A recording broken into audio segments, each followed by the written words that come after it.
E aí, meus amigos, sejam muito bem-vindos à nossa revisão de véspera do 36º exame da Ordem dos Advogados do Brasil. Sou o professor Rodolfo Pena, sou procurador do Estado de São Paulo, professor de Direito Administrativo, e vamos tratar dos temas mais relevantes, nossas apostas para essa prova do exame da Ordem dos Advogados. Vamos lá, pessoal? Antes de mais nada, eu convido vocês a me seguirem lá nas redes sociais, @prof.rodolfopena, e lá eu auxilio vocês nos estudos, no direito administrativo, em tudo mais nessa trajetória jurídica. Nós sabemos que é árdua, mas com certeza muito gratificante para aqueles que persistem e vão até o fim. Bora lá, pessoal? Então, temos aqui uma análise estatística com os principais pontos cobrados nos últimos exames de ordem. Então veja, começando aqui com intervenção do Estado na propriedade privada, agentes públicos, licitações de contratos, improbidade administrativa, processo administrativo disciplinar, ato administrativo, lei de corrupção, lei 11.079, que são as parcerias público-privadas. Depois vai caindo, né? Responsabilidade civil do Estado, já aqui 4%, domínio público 4%, né? Vocês podem até usar esse gráfico para se guiarem aí nos estudos de vocês, nas revisões posteriores de vocês, enfim. Mas nós vamos tratar aqui dos principais temas. E dentro dos principais temas, nós vamos extrair as nossas apostas para essa prova, 36º exame de ordem.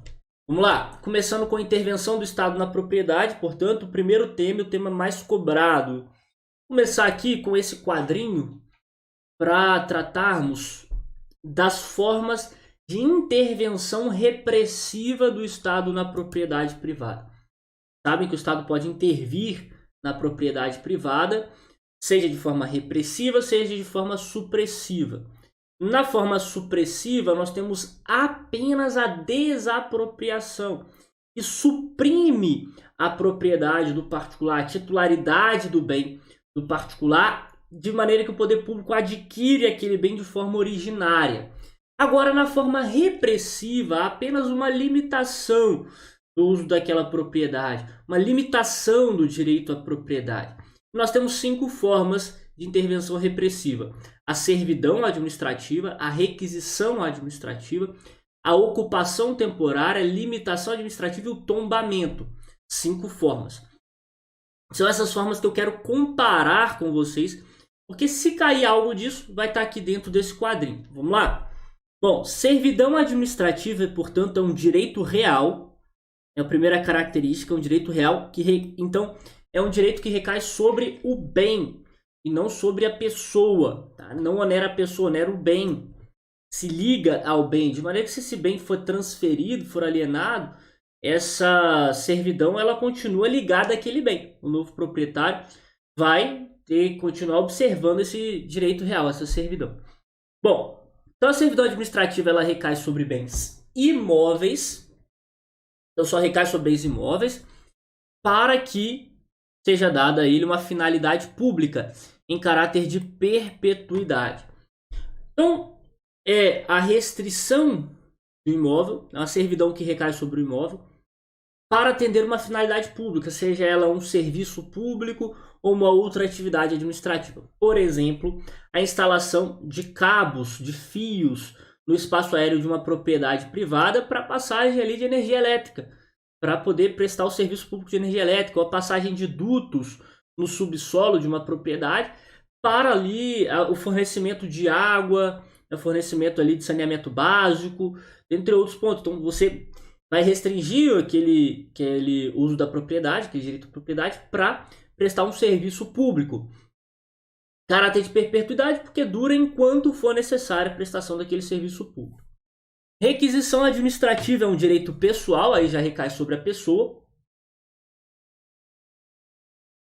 Consiste na requisição de bens móveis, imóveis e serviços para combate a perigo público iminente, a iminente perigo público.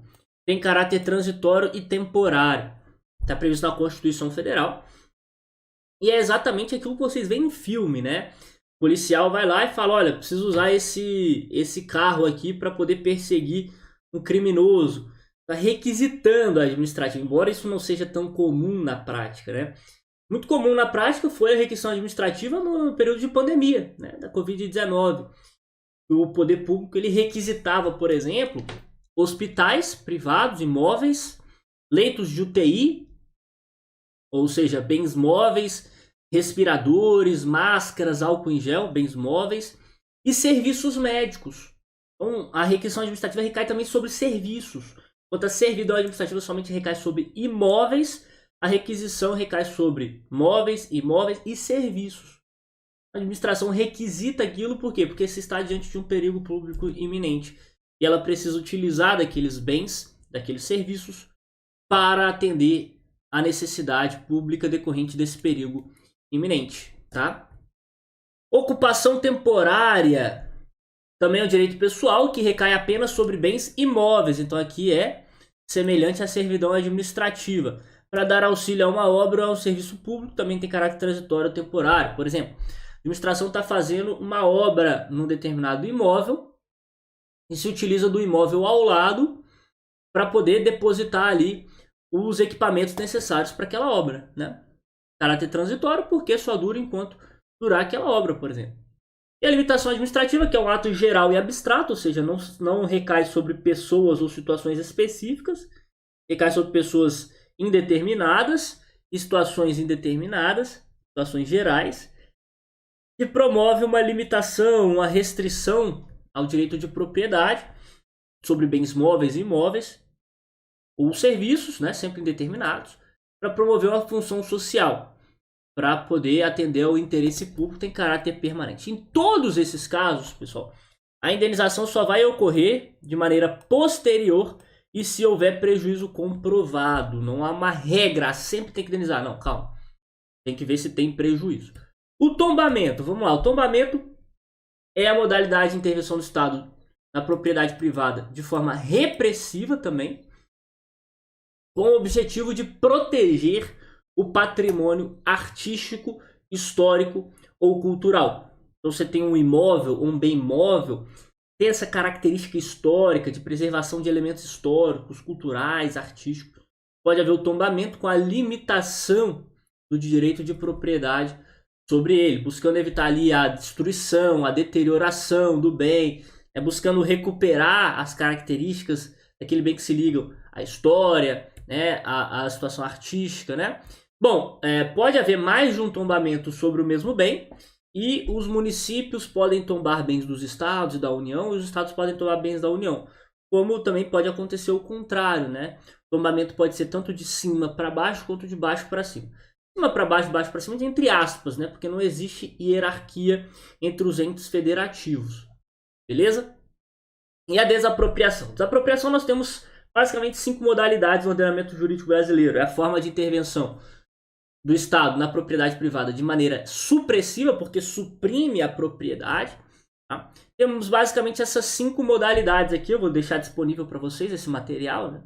A ordinária por interesse social, extraordinária urbanística, extraordinária rural e a confisco, em razão da localização de culturas ilegais e plantas psicotrópicas ou a exploração de trabalho escravo na forma da lei naquela propriedade. Essa desapropriação confisco é a única forma em que não há indenização. Tá? É um verdadeiro confisco da propriedade de forma sancionatória. A desapropriação, portanto, é uma forma de aquisição originária da propriedade pelo poder público, de maneira que ele não fica sujeito a qualquer ônus sobre aquele imóvel, ele não é responsável pelo pagamento de tributos, de dívidas daquele imóvel. E recai aqui sobre qualquer bem que possa ser valorado economicamente. E é o objeto dele, qualquer bem valorado economicamente. E aí, ao contrário do tombamento, não pode haver a desapropriação de baixo para cima, ou seja, o município não pode desapropriar bens dos estados e nem da União, e os estados não podem desapropriar bens da União. Mas o contrário é possível. É possível a desapropriação de cima para baixo, o que muita gente chama de hierarquia federativa. Hierarquia federativa está entre aspas, porque, como nós já vimos, não existe hierarquia entre os entes federativos. De toda forma, a desapropriação pela União dos bens dos estados, municípios e Distrito Federal, ou dos estados sobre os bens dos municípios tem que ser precedida de autorização legislativa.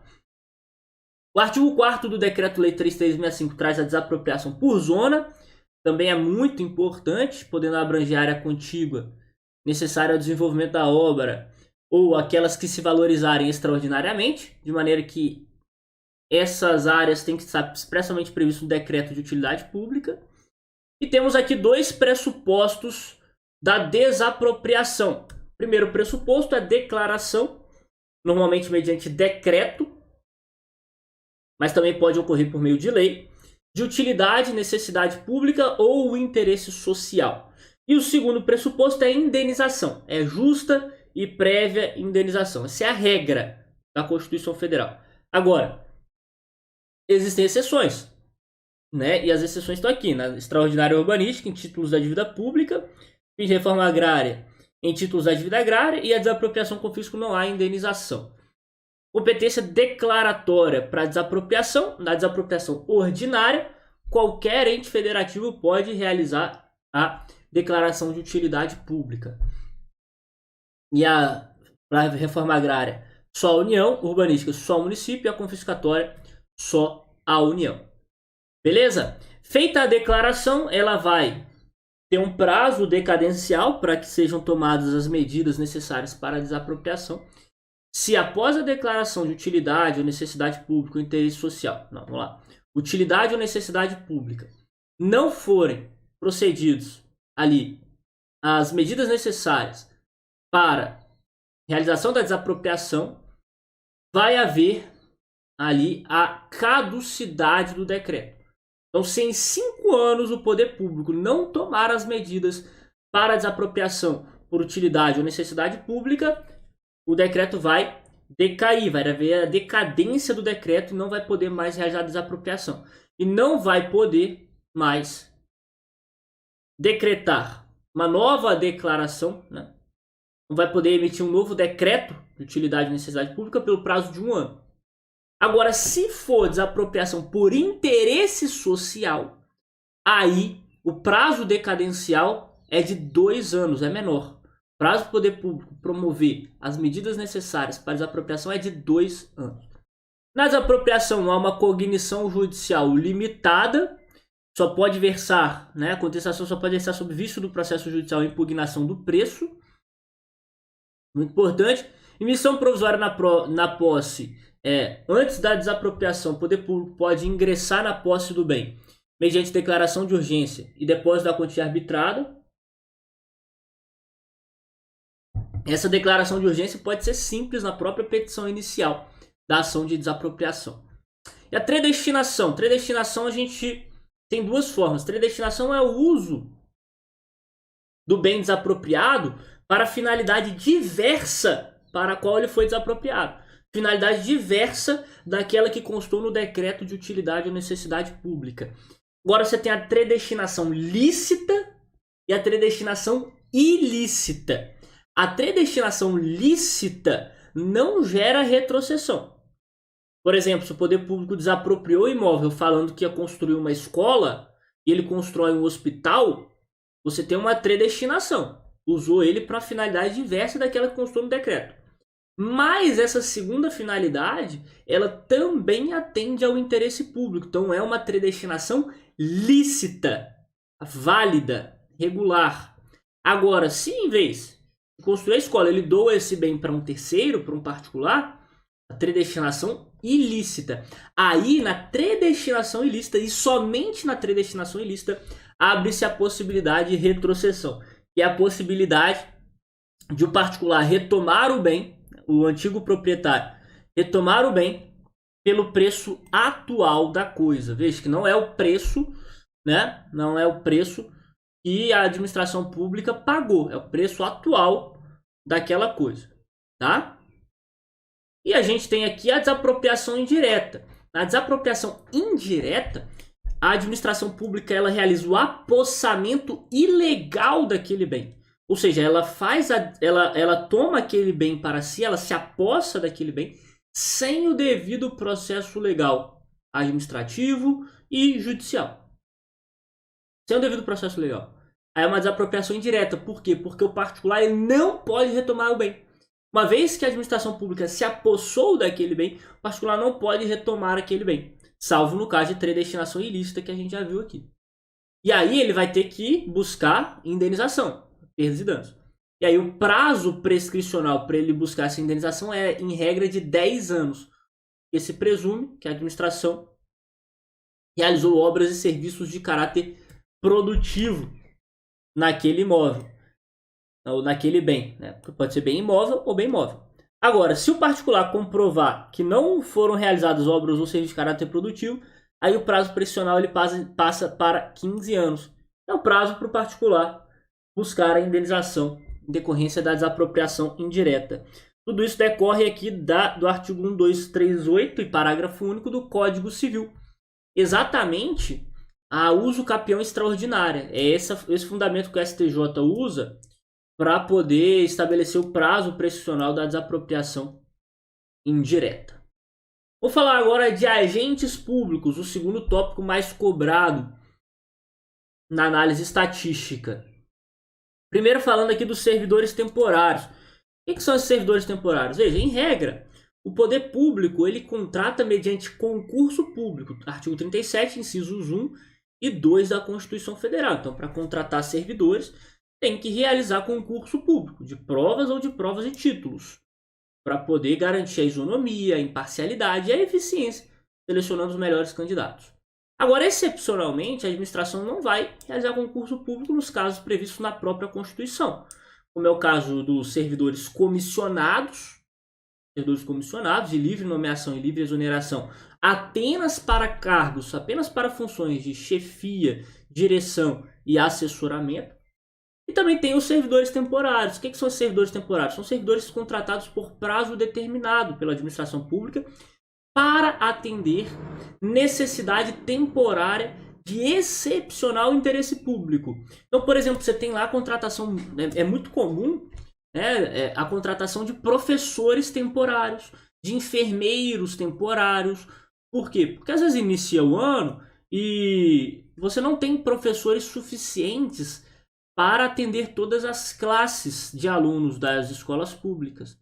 E aí não dá tempo de você realizar um concurso público e você também não precisa, às vezes, daqueles professores permanentemente. Você só vai precisar para aquele ano letivo porque você tem um número maior de professores afastados, às vezes, um número maior de professores que não estão trabalhando, estão em licença médica.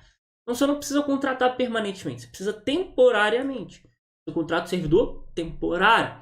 Mesma coisa os enfermeiros, na Covid-19, por exemplo. Você teve um aumento gigantesco das demandas dos hospitais. Então o poder público precisava de mais enfermeiros. Só que não precisava daqueles enfermeiros permanentemente. Só precisava enquanto durasse a pandemia da Covid-19. Ou enquanto durasse o aumento da demanda das UTIs. Então o que o poder público vai fazer? Esse concurso, contratar servidor efetivo? Não, porque senão depois os servidores iam ficar lá sem função, sem tarefa, ia ficar sobrando. Só precisava temporariamente. Né? Por exemplo, o hospital tem uma demanda normal de 100 enfermeiros. Na pandemia aumentou para 300. Só que depois da pandemia volta para 100. Se eu contrato 200 de forma efetiva, depois da pandemia volta para 100, só que eu fico com 300, vai ficar sobrando. Então isso não atende ao interesse público. Dessa forma, contrata-se servidores temporários. A previsão está lá no artigo 37, inciso 9 da Constituição Federal, tá? Então, a lei estabelecerá os casos de contratação por tempo determinado para atender necessidade temporária de excepcional interesse público. Veja, o STF definiu aqui os requisitos para a contratação de servidores temporários. Você precisa de uma lei definindo os casos excepcionais, tá? Eu estou falando bem rápido, pessoal, para a gente só tem 1 hora de revisão de véspera. Então, eu tenho que tentar falar o máximo de assunto possível para vocês conseguirem aí ter uma ótima revisão, ter o máximo de conteúdo possível nessa 1 hora. É revisão também, não adianta aqui a gente achar, não, é estudo, agora vou correr atrás de tudo que eu não estudei agora. Não, calma, agora é revisão. A gente tentar acertar pontos específicos da prova, então vou ter que falar mais rápido. Partindo do pressuposto que vocês já estudaram isso daqui. Se não estudaram, tenta pegar aí um ponto ou outro para acertar as questões de prova. Então são 5 requisitos, né? Uma lei prevendo os casos excepcionais em que pode haver a contratação dos servidores temporários, esses casos têm que ser específicos, não pode ser genérico. Prazo de contratação pré-determinado nessa lei. Necessidade de contratação temporária, por exemplo, aquilo que eu já falei aqui, os exemplos já dados aqui. O interesse excepcional, né? Ou seja, uma situação excepcional. E a necessidade indispensável, não pode ter como você resolver aquele problema de uma outra forma. Beleza? Concursos públicos. O que são os concursos públicos? O concurso público é um processo seletivo para que a administração selecione aqueles candidatos mais bem preparados para exercer as funções públicas, os cargos e os empregos públicos. Então, o concurso público tem diversas regras, tem diversas fases. Um ponto muito importante que sempre cai em prova diz respeito à fase do teste de aptidão física. Tem muito em provas para cargos de carreiras policiais, né? O famoso TAF, teste de aptidão física. Bom, o que é importante destacarmos aqui em relação a esse TAF, esse teste de aptidão física que sempre cai em prova, lembra?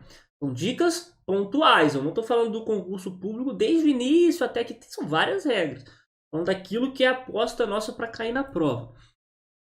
Então, em relação à aptidão física, primeiro, é necessário que exista uma previsão legal admitindo essa fase do concurso, né? Que haja pertinência com as atribuições do cargo. Não adianta, então, cargo de juiz, você exigir que o juiz tenha aptidão física, que ele corra lá 2,2 km em 12 minutos. Para quê que o juiz precisa correr 2,2 km em 12 minutos?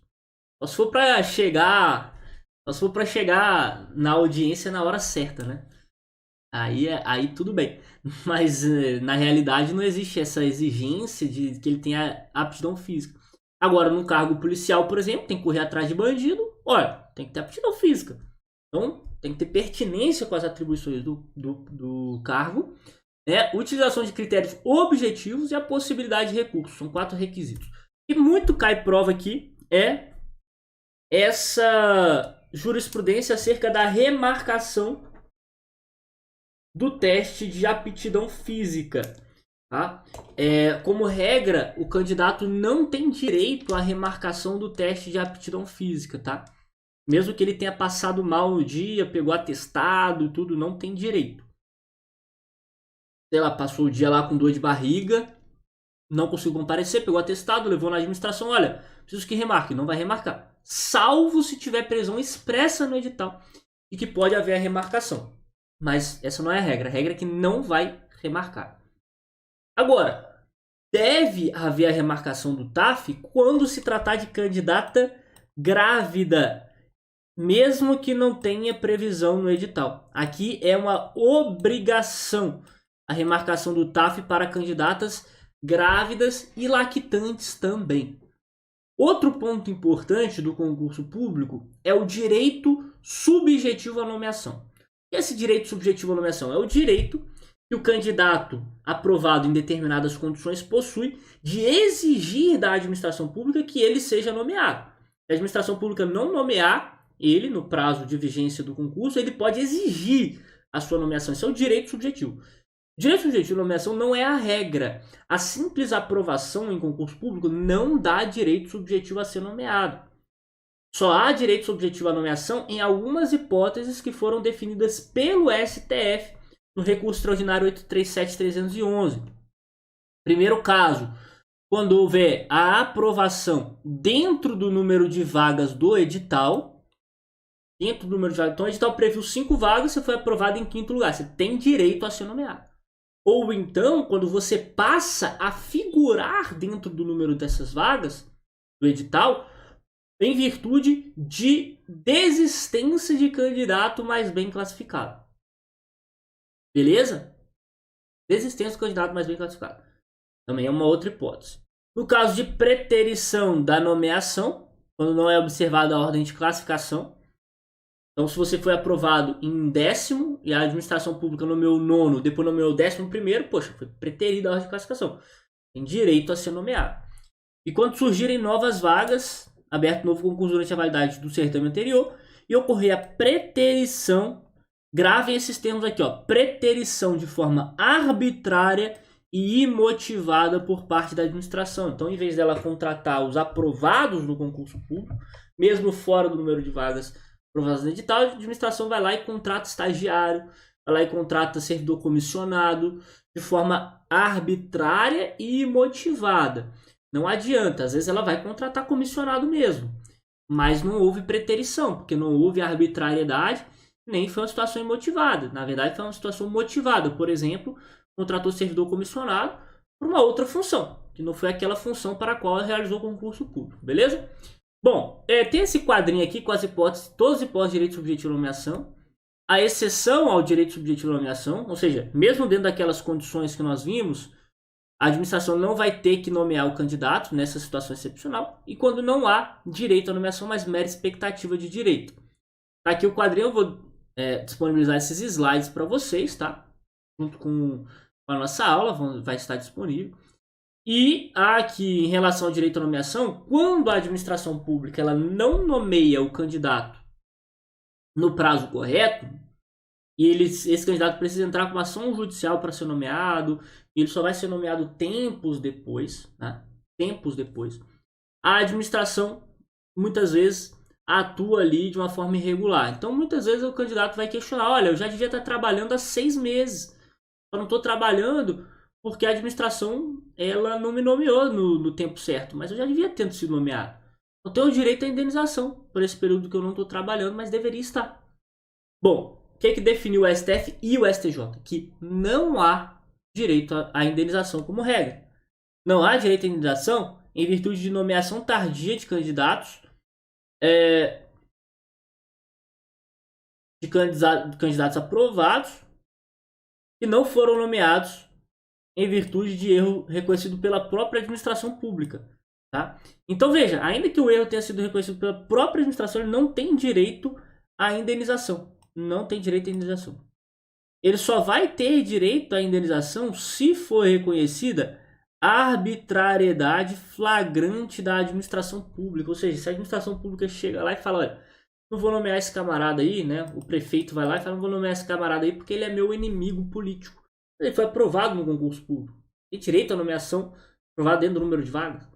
Vai falar, não vou nomear esse camarada porque eu, enfim, não gosto dele. Aí há uma arbitrariedade flagrante. Tá? Há uma arbitrariedade flagrante. E aqui nós temos, no caso, o sistema remuneratório dos servidores. Há uma hipótese aqui bem interessante, que é o caso em que os servidores têm que devolver valores pagos indevidamente. Tá? Eles precisam devolver os valores pagos indevidamente para eles. Ou seja, quando a administração pública ela deveria pagar a um servidor, por exemplo, 10 mil reais, a administração vai lá e paga 20.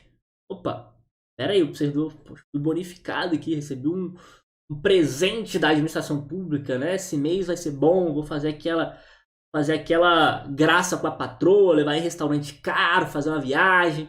Não é bem assim, né? Tem que ver o que aconteceu nesse caso. Então, em relação a esses valores pagos indevidamente, tem que ver qual foi o motivo desse pagamento indevido. Então, se o motivo foi um erro administrativo, o que é esse erro administrativo? O erro administrativo é um erro operacional ou de cálculo. O erro operacional é quando a administração chega lá e, em vez de apertar o 1 dos 10 mil, aperta o 2. Opa, foi errado. Na hora de apertar lá, quanto que vai pagar? 10 mil? Não, apertou o 2, 20 mil. Erro operacional. E o erro de cálculo, errou ali o cálculo mesmo. Nesses casos de erro administrativo, que é o erro operacional de cálculo, o servidor ele está obrigado a devolver os valores pagos indevidamente, salvo se ele demonstrar boa-fé objetiva. Como é que ele demonstra boa-fé objetiva? Que ele não tinha como perceber que ele recebeu um valor de forma indevida. Tá? Agora, quando se trata de um erro de interpretação da lei, um erro de interpretação errônea ou equivocada da lei pela administração pública, neste caso, a regra é que o servidor não tem que devolver o valor pago indevidamente para ele. Por quê? Porque ele confiou que a administração interpretou a lei de forma correta. Ele confiou que a administração tinha ciência do que ela está fazendo. Por exemplo, a administração interpretou que o servidor tinha direito à gratificação. Mas na verdade ele não tinha. Pagou a gratificação lá durante anos. O servidor vai ter que devolver? Não, como regra não. Ele confiou na interpretação da administração pública. Agora, ele vai ter que devolver se ele agiu de má fé, ou seja, se ele induziu a administração pública em erro naquela interpretação equivocada, né? E também nós temos a situação dos valores recebidos em virtude de decisão judicial precária. O servidor foi lá, entrou com ação judicial, pediu uma liminar falando, olha, eu tenho direito a essa gratificação. O juiz falou, não, tem razão. Decisão liminar aqui para a administração pagar essa gratificação para o servidor. Ele ficou recebeu durante anos. Aí chegou no final do processo, a ação foi julgada improcedente e a decisão precária foi revogada. Ele vai ter que devolver todos esses valores recebidos de forma precária. Tá? Tem que devolver. Por quê? Porque ele sabia que a decisão era precária e podia ser reformada ou cassada a qualquer tempo. Beleza? Então tem aqui esse quadrinho aqui para ajudá-los a gravar, tá, as hipóteses de recebimento indevido pelos servidores. Greve, pessoal. Direito de greve dos servidores públicos. Em primeiro lugar, os militares não têm direito à greve. Ponto. Militar não tem direito à greve. Isso está expresso na Constituição Federal. Não tem. Então, no meu estado, por exemplo, Espírito Santo, há um tempo atrás, a polícia militar fez greve. Todos os grevistas da polícia militar cometeram infração disciplinar e cometeram crime militar, porque eles não têm direito à greve. Está previsto na própria Constituição Federal. Tá? E os militares são o braço armado do Estado e exercem função de segurança pública. Né? Sem o exercício da atividade militar, o Estado se torna um Estado anárquico. É imprescindível para a manutenção da ordem pública. De fato, se tornou ali um estado anárquico no meu estado quando ocorreu essa greve. Né? Agora, a greve ela é reservada para os servidores civis. Né? Os servidores civis. Agora, não são todos os servidores civis que têm direito à greve. Né? Os servidores civis, policiais e aqueles que atuam em atividade relacionada à segurança pública também não tem direito à greve. Isso foi decidido pelo STF. A Constituição veda apenas a greve dos servidores militares. Mas o STF, fazendo uma interpretação da Constituição Federal, estabeleceu que os servidores civis que têm atribuições relacionadas com a segurança pública não podem realizar greve. Tá? Então, por exemplo, a Polícia Civil, Polícia Federal não pode realizar greve. Por quê? Porque é uma atividade típica do Estado, né? É uma atividade em que os agentes públicos eles representam o Estado, não representam, eles são o Estado. O Estado não para, o Estado não pode parar. E além disso, a segurança pública é imprescindível para a manutenção da ordem. Então, por exemplo, se a Polícia Civil faz greve, aí o IML para. Poxa, se o IML parar, vai ficar amontoando o corpo lá para poder fazer a perícia. Aquele monte de corpo lá de morto amontoando lá na polícia. Isso aconteceu já lá no meu estado. Tudo acontece no Espírito, tudo quanto é desgraça acontece no Espírito Santo, né? Então fica lá, aí a família tentando liberar o corpo para poder enterrar, para poder fazer o velório, não conseguia, passava dias lá. Imagina o sofrimento da família. Imagina a situação de calamidade, né, que isso gera. Então, os servidores da segurança pública, ainda que servidores civis, não podem realizar greve. Os demais servidores civis podem realizar greve. Só que a Constituição fala que a greve tem que ser realizada na forma da lei. E não tem ainda a edição de uma lei específica de greve para os servidores públicos. E aí o que o STF falou? Então, neste caso, aplica-se a lei da iniciativa privada enquanto não foi editada a lei específica.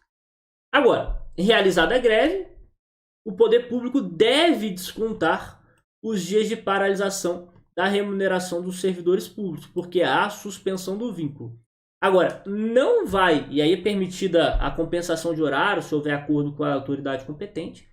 Agora, não vai haver o desconto da remuneração desses dias de greve quando a greve for deflagrada por conduta ilícita do poder público. E aí a greve foi deflagrada por culpa do poder público. Tá? Então não vai descontar a remuneração dos servidores. Por exemplo, o poder público não está pagando os salários dos servidores.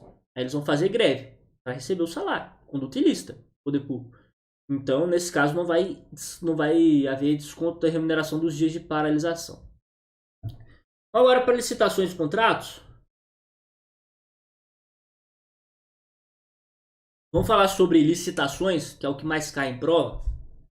O que tem caído mais em prova? Lei 14.133. Bom, qual é o grande detalhe, né? Nós temos em vigor atualmente duas leis principais de licitação. A Lei 8666, também podemos dizer que é um regime anterior de licitação, que é integrado pela Lei 8666, a Lei 10.520, que é a lei do pregão, e a Lei do Regime Diferenciado de Contratações Públicas, que é o regime anterior, o regime antigo. E o novo regime é integrado pela Lei 14.103, chamado como de nova Lei de Licitações, que não é tão nova mais, tem muito mais de um ano. Então, a Lei 14.103 não revogou imediatamente esse regime anterior.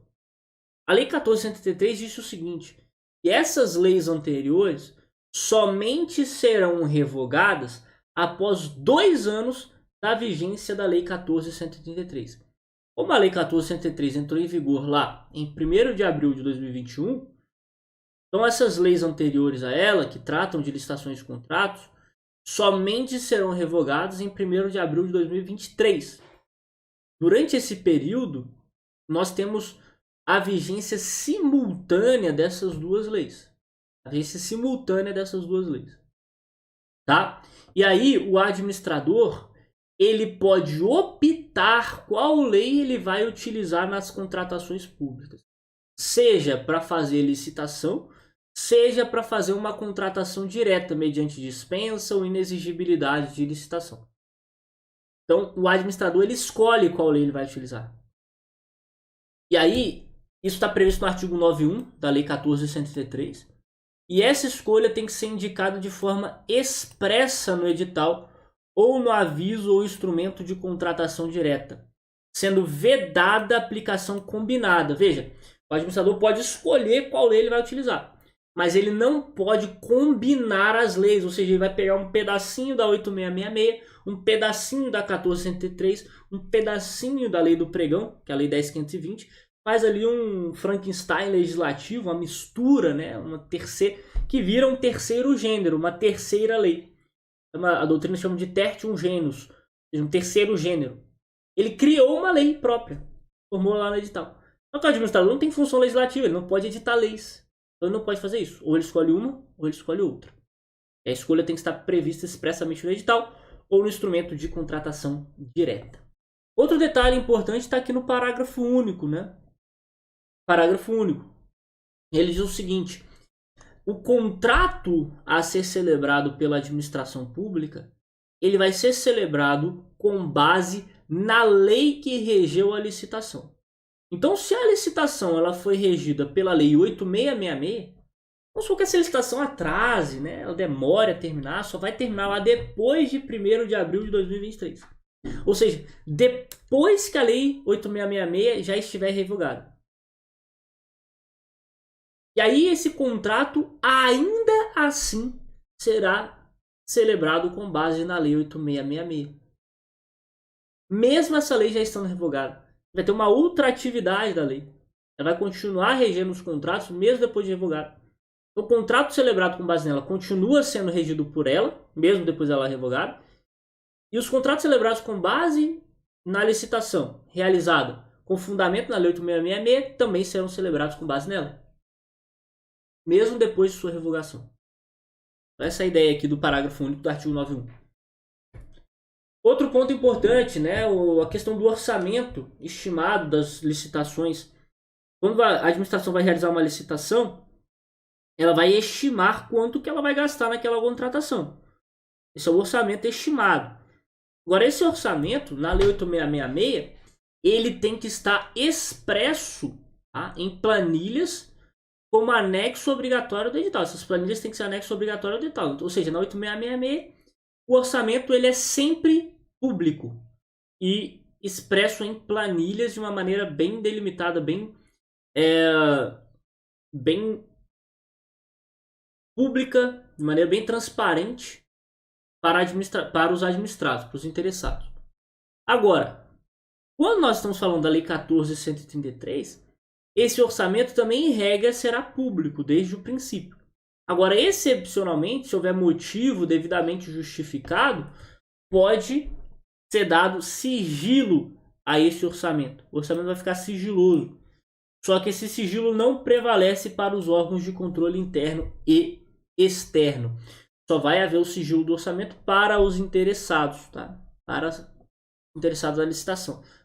De maneira que a administração pública ela tem a possibilidade de obter propostas ainda mais econômicas, né? Porque aí, se o particular não sabe quanto que a administração está pretendendo gastar, ele vai tender a apresentar uma proposta mais barata. Ele sabe quanto que ela vai gastar, normalmente ele vai apresentar uma proposta perto daquilo. Segregação de funções é um novo princípio, né, das licitações previsto na Lei 14.133, princípio bem importante. Determina o seguinte, que a administração ela precisa designar agentes públicos diferentes para as diferentes funções dentro do metaprocesso de contratações públicas, especialmente as funções mais suscetíveis a riscos. Não posso colocar o mesmo agente público para exercer mais de uma função que seja suscetível a riscos dentro do metaprocesso de contratação pública. Tá? Isso engloba não só o processo de licitação, mas desde a fase preparatória até o recebimento do objeto do contrato, desde lá do início até o final do contrato. Tá? Abrange todo esse metaprocesso de contratação pública, justamente para evitar a ocultação de erros e ocorrência de fraude. Está lá no artigo 7º, parágrafo 1º da lei. Bom, o Portal Nacional de Contratações Públicas é muito importante, famoso PNCP, uma novidade da Lei 14.103, que é um sítio eletrônico oficial, ou seja, um site certificado na internet, na rede mundial de computadores, que vai centralizar e unificar as principais informações das licitações e dos contratos, tá? Especialmente aí a divulgação do edital e a divulgação do contrato e dos seus termos aditivos. Então, a divulgação do edital, por exemplo, precisa ocorrer obrigatoriamente no PNCP, no Diário Oficial e em jornal diário de grande circulação. Isso aqui é obrigatório. E obrigatoriamente tem que ser divulgado nesses 3 instrumentos de publicidade.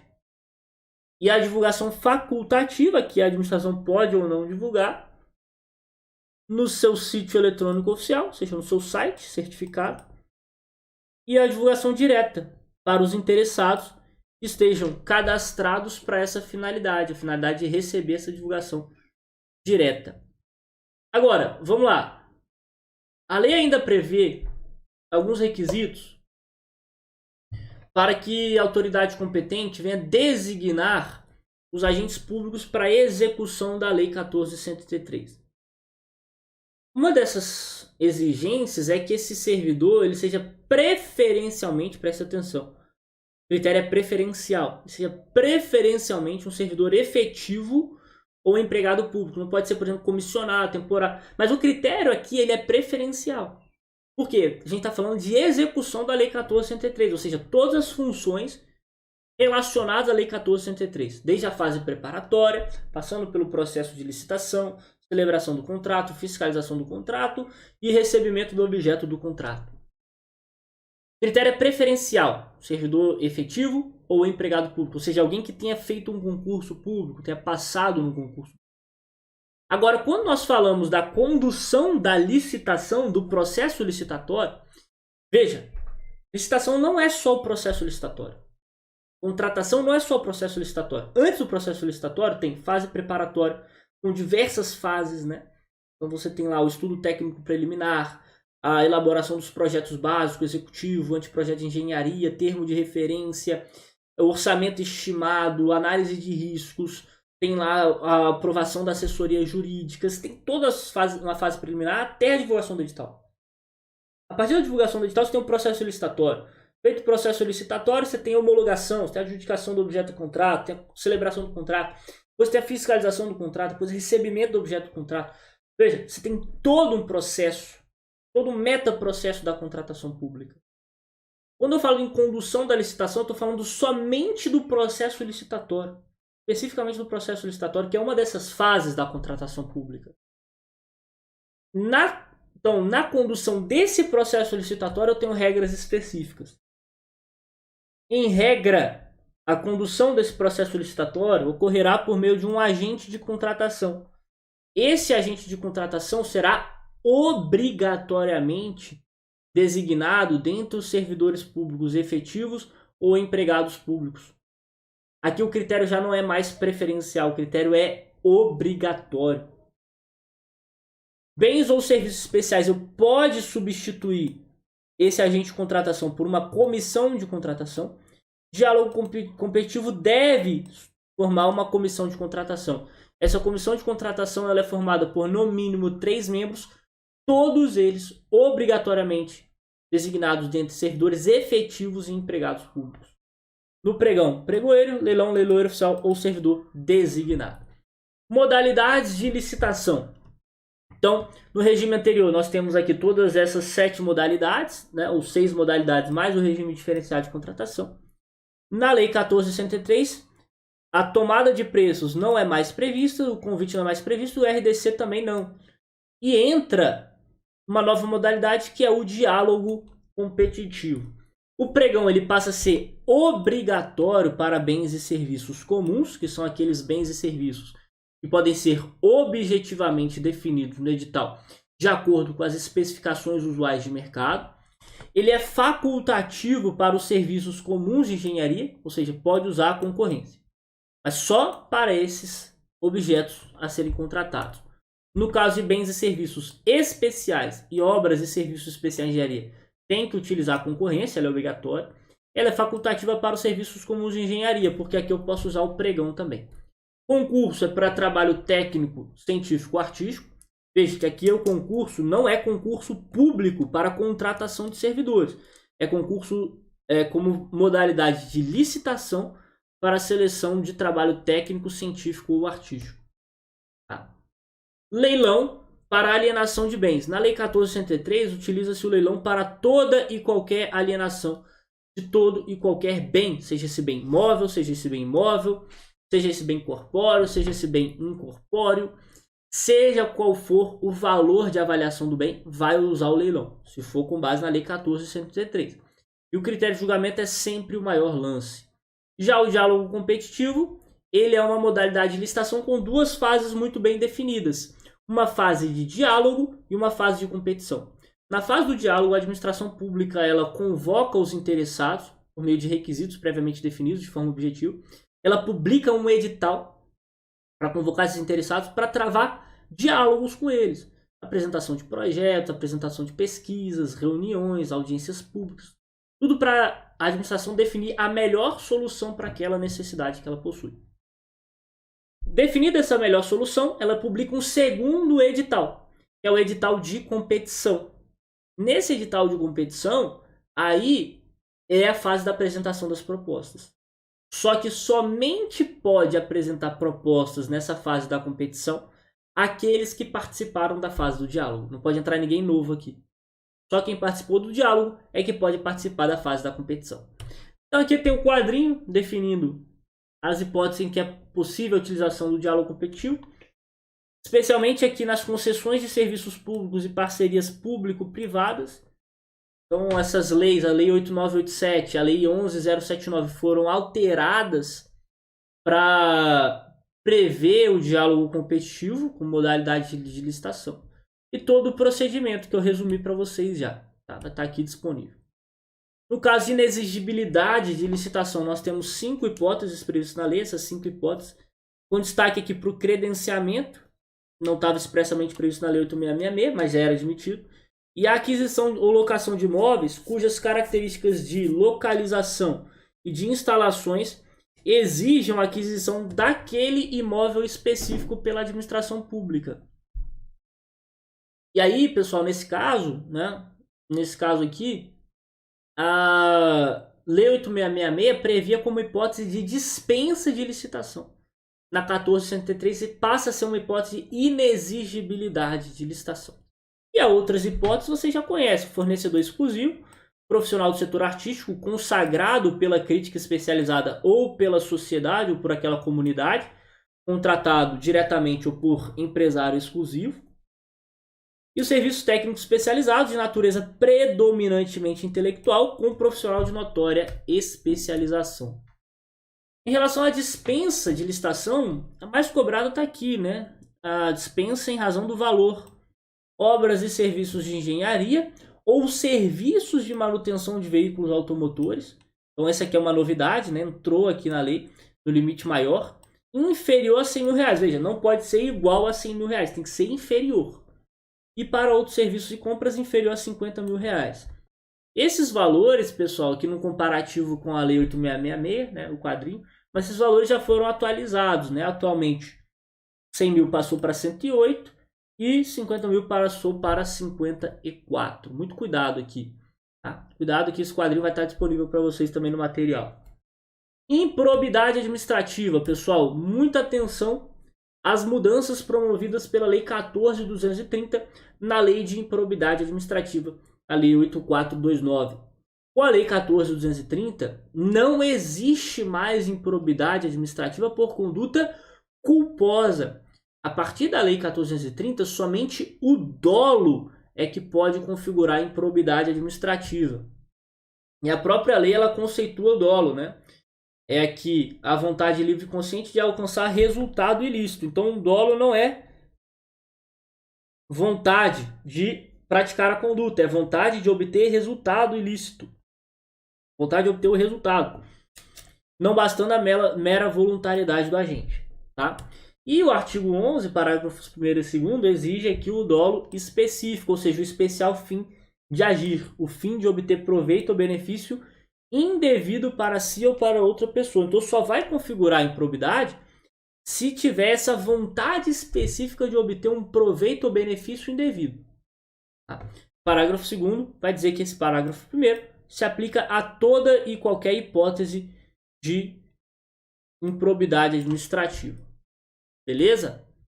Não configura improbidade de interpretação, a mera interpretação com base em jurisprudência, ainda que ela não venha a se consolidar como uma jurisprudência prevalecente. Artigo 1º, parágrafo 8º. A Lei 14.230, ela previu que o único legitimado ativo para a propositura da ação de improbidade é o Ministério Público, só que o STF foi lá e falou que isso é inconstitucional. Tá? É inconstitucional. Então, há legitimidade ativa concorrente, de maneira que o ente público, a entidade, a pessoa jurídica prejudicada também pode propor ação de improbidade administrativa. Então, atualmente nós temos dois legitimados ativos para a propositura da ação de improbidade. Tanto o Ministério Público quanto a pessoa jurídica prejudicada. Em relação às sanções, vou deixar também esse quadro aqui para vocês decorarem, né? Porque é muito mais fácil decorar esse quadrinho do que o artigo 12 da lei. Um artigo bem chatinho de ficar lendo e relendo ali. Então é melhor você decorar esse quadro. Destaque para o seguinte, olha aqui o artigo 11. O artigo 9, 10 e 11 são as hipóteses de improbidade administrativa da lei 8987. O artigo 9, os atos de improbidade que importam enriquecimento ilícito. O artigo 10, os atos de improbidade que causam prejuízo ao erário. E o artigo 11, os atos de improbidade que atentam contra os princípios da administração pública. Muito cuidado aqui para os atos de improbidade que atentam contra os princípios, porque não existe mais perda da função pública e nem suspensão dos direitos políticos para esses atos. Veja, essas sanções não são mais aplicadas para o ato de improbidade administrativa. Então, muita atenção para esse detalhe. Outro detalhe é que não há mais prazo mínimo de suspensão dos direitos políticos, só prazo máximo que foi dilatado, foi aumentado, né? Todas as sanções elas só poderão ser aplicadas após o trânsito em julgado da sentença condenatória. Então, toda e qualquer sanção só pode ser executada após o trânsito em julgado da sentença condenatória. Muita atenção para a retroatividade também da Lei 8429, né? O STF definiu que a Lei 14.230, Lei 14.230, ela foi muito mais benéfica, né, para aqueles que cometem improbidade. Mas ela não retroage para desconstituir coisa julgada. Então, quem já foi condenado com trânsito em julgado por improbidade administrativa, não será beneficiado pelas mudanças da Lei 14.230. Né? Não será beneficiado pelas mudanças da lei. Agora, aquele que já foi condenado, mas ainda não teve, por exemplo, a sua condenação transitada em julgado, está em fase de recurso, ou está só com processo, ele ainda não foi condenado, ele vai poder sim ser beneficiado pela lei 14.230. Então, se ele está sendo processado por uma conduta culposa, processado por improbidade administrativa por uma conduta culposa, ele não vai poder ser condenado por essa conduta culposa. O juiz vai ter que analisar se houve dolo. Se não houve dolo, ele será absolvido. Então, é uma retroatividade mais fraca da lei mais benéfica, né? Ela retroage, mas não retroage para desconstituir coisa julgada. Ela retroage só para os casos que ainda não possuem coisa julgada.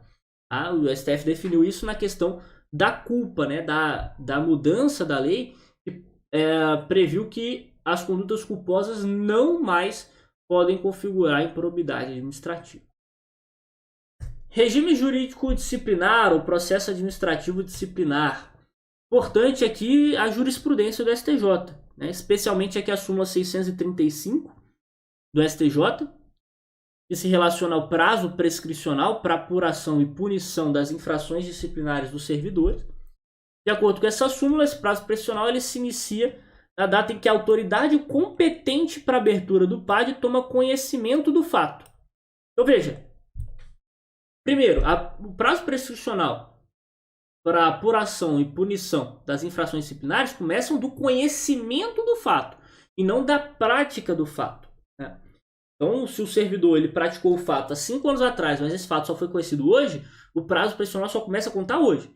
E não é o conhecimento de qualquer pessoa, é conhecimento por parte da autoridade competente para abertura do PAD, processo administrativo disciplinar. Então, se é um delegado e quem toma conhecimento do fato, do ato de infração disciplinar do delegado foi o investigador de polícia, que é um subordinado dele, o prazo prescricional não começou a contar.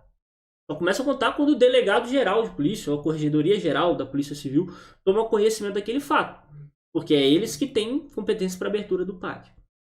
Beleza? Interrompe-se com o primeiro ato de instauração válido da sindicância de caráter punitivo ou processo disciplinar e volta a fluir por inteiro após decorridos 140 dias desde a interrupção. Por quê? Porque a Lei 8.112 ela prevê o prazo de 60 dias mais 60 dias para a conclusão do PAD e mais 20 dias para a decisão. E aí dá 140 dias. Vamos lá. Súmula 650 do STJ também, pessoal. A autoridade administrativa não tem discricionariedade para aplicar pena diversa de demissão, quando caracterizadas as hipóteses de demissão previstas na lei. Então, se o agente público praticou uma infração disciplinar e ficou comprovada que ele praticou aquela infração disciplinar, que é capitulada na lei como hipótese de demissão ou cassação de aposentadoria, o administrador ele está obrigado a aplicar aquela pena de demissão ou cassação de aposentadoria. É um ato vinculado, ele não tem discricionariedade para aplicar uma pena mais branda. E também a decisão penal só vai intervir na esfera administrativa se concluir pela inexistência material do fato ou negativa de autoria. Se o agente público foi absolvido na esfera penal por inexistência de provas ou insuficiência de provas, essa decisão não influencia a esfera administrativa. Ele pode ser condenado à demissão, por exemplo, na esfera administrativa, sem problema algum. Agora, se reconheceu a inexistência material do fato ou negativa de autoria, aí sim essa decisão interfere na esfera administrativa e ele vai ser absolvido, ou se já tivesse sido condenado, essa condenação vai ser revista, aí ele vai ser absolvido. Outras súmulas importantes, 592 do STJ, excesso do prazo só causa nulidade se houver demonstração de prejuízo, e qualquer nulidade no PAD só vai ser reconhecida se houver prejuízo. E a súmula vinculante número 5, falta de defesa técnica por advogado no processo administrativo disciplinar, não ofende a Constituição, então não vai haver nulidade do PAD. A defesa por advogado do servidor é uma faculdade dele, mas não é obrigatória, tá? Por contraditório para a defesa. Outra súmula importante é a 641. A portaria de instauração do PAD prescinde, ou seja, dispensa a exposição detalhada dos fatos. só vai ser necessária a exposição detalhada dos fatos no momento do indiciamento. Ou seja, instaura o PAD por meio de portaria, mas essa portaria não precisa expor os fatos de forma detalhada. Tá? Porque depois da portaria vai ter a produção de provas, depois da produção de provas vai ter um indiciamento do servidor, aí sim vai precisar da exposição detalhada dos fatos, depois tem a defesa dele. Então ele vai apresentar a defesa, não vai ter prejuízo nenhum. Porque antes da apresentação de defesa dele já teve a exposição detalhada dos fatos. Mas isso não ocorre na portaria, ocorre no indiciamento.